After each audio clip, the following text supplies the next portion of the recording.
I'm going to talk about it now because you've touched on it, and this idea with, I guess, thinking more efficiently and compounding knowledge. Yeah. You put out a tweet quite a while ago, again, I'll link to it, and you talked about this term, this process that I never even really thought about, which is something called myelination. And we talked off air about this. Yeah. But perhaps you can explain that process and why it's important to you. And maybe I should backtrack with this a little bit and just say that underpinning theme throughout this entire series has been successful investors are curious. They're lifelong learners. And I guess the pursuit of that is sometimes harder than it seems. Yeah. But you've brought this idea to my attention. I think it's well worth sharing. Yeah, absolutely. Curiosity it should be a big driver, and that motivates you to learn all these different things. So yeah, myelination, I guess I was first exposed to it from a book called The Talent Code, which I think the byline is greatness isn't born, it's made, here's how. And the idea was there's been a lot of studies around the way that a brain forms, and you get these different, these neural net, these connections, these synapses, and those start to be pruned when you're quite young. So when you're very young, you're incredibly fluent, you can learn languages easily, etc. And then they start falling away to the point where by the time you're 18, they're largely set, they're not entirely, but it's very hard to make new connections.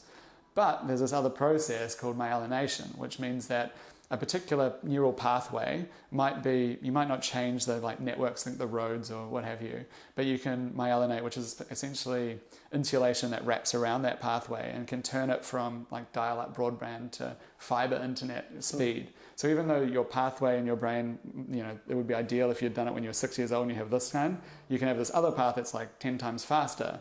And so that process lasts well into adulthood, and even when you're 50 you're still making myelin, and that can allow you to learn new things in a way that I don't think had been appreciated. So the brain's a lot more kind of plastic than we'd appreciated before, and that's how I think about skill. There's a certain type of practice you have to do for that. It doesn't just come automatically from experience. You have to really force yourself to learn and put yourself kind of on the edge of your knowledge, and it's not comfortable to do that. It's very hard to sustain, but it kind of flows through to this idea of 10,000 hours, etc.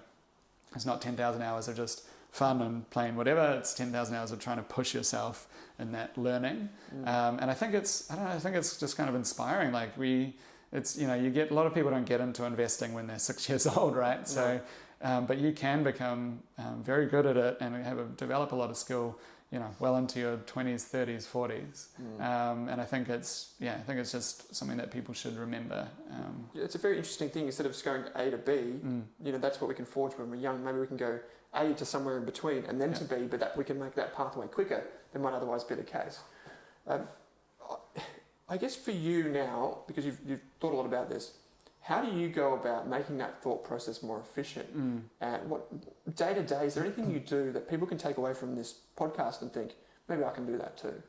It's a great question. It's something we're trying to think about a lot, how we design things. I think the investment industry is really weird in that it's an intense skill that people practice at a high level, or that people do at a high level but never practice. So everyone just invests. No one practices investing. If you're a pro athlete in basketball, you wouldn't just go out and play once a week, right? And be like, yeah, I'm pro, I go really hard when I play. You practice that shot 10,000 times, right? So it's trying to find ways to break that down that makes sense for investing. And there's other challenges with investing where the feedback loop's a lot longer. So it's not like I can just go practice analyze a company and then I know immediately. So we're trying to build some ways to do that. One is just doing things that are kind of on the edge of understanding, so building that network. I think when we do that, go through the 2,000 companies, we try to do it there. So for companies that we're interested in, I've tried to do a probabilistic forecast. What do I think the probability is that it'll be in the top half of performing companies or bottom? And it's just a way of going back to super forecasting, of tracking your skill and tracking your forecasting ability. So just trying to force those little things into our process. I think I've had this idea for a tool which is kind of cumbersome to build, but being able to go back and take data from 5-10 years ago and strip out any company names so you don't know what you're looking at, and try and analyze that data and to see which ones you like better. So I've done that kind of ad hoc a couple of times, and it can be really interesting. Trying to scale that up into what we do regularly. We have other kind of processes of monitoring any price sensitive announcements and stuff like that. So looking at new ideas regularly, I think, not just doing your research on one company, trying to find ways to speed that process. Yeah.